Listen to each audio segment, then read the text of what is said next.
जय श्री कृष्णा। जिस प्रकार से यह विमान दुर्घटना हुई है उसमें एक और चमत्कार हुआ। 242 यात्री सवार थे। 241 लोगों की जीवन लीला समाप्त हो गई, परंतु उसमें एक दीर्घजीवी जिसके ऊपर प्रकृति ने, परमात्मा ने बड़ी कृपा की और वह सुरक्षित इस दुर्घटना से निकले। वह पूर्ण स्वस्थ रहें, जो भी उनको चोटियां यति शीघ्र ठीक हों। परंतु कितनी भयावह स्थिति थी उस समय।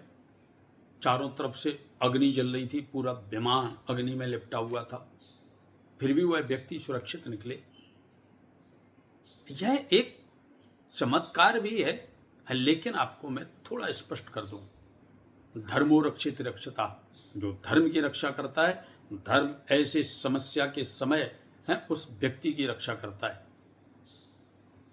उसकी रक्षा करता है जो धर्म में सदैव तत्पर रहता है। उनके कोई ना कोई पूर्व जन्म के प्रभाव, ग्रहों का कुछ योग तथा धर्म की जो रक्षा है उसके द्वारा वह व्यक्ति सुरक्षित निकला है। जहां पर कई लोगों का शरीर क्षत विक्षत है और वहां पर वह सुरक्षित, यह कोई साधारण नहीं, असाधारण घटना है।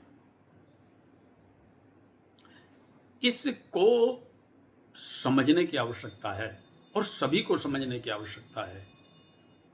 यदि हम प्रकृति के अनुकूल कार्य करते हैं तो प्रकृति हमारी हमेशा रक्षा करती है, और प्रकृति के प्रतिकूल जब हम जाते हैं तो प्रकृति हमको समाप्त कर देती है। ग्रहों में जब जब जो जो जैसा जैसा परिवर्तित होता है, परिवर्तन आता है, तब तब व्यक्ति के जीवन में वैसे ही घटनाएं घटती हैं।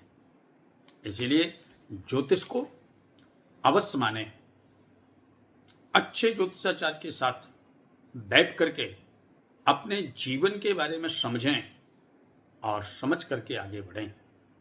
एक घटना और घटित हुई जहां पर पूरा हवाई जहाज अग्नि के लपेटे में था, अग्नि की ज्वालाओं के बीच में था। वहीं पर श्रीमद् भगवत गीता सुरक्षित है, पूर्ण रूप से सुरक्षित है।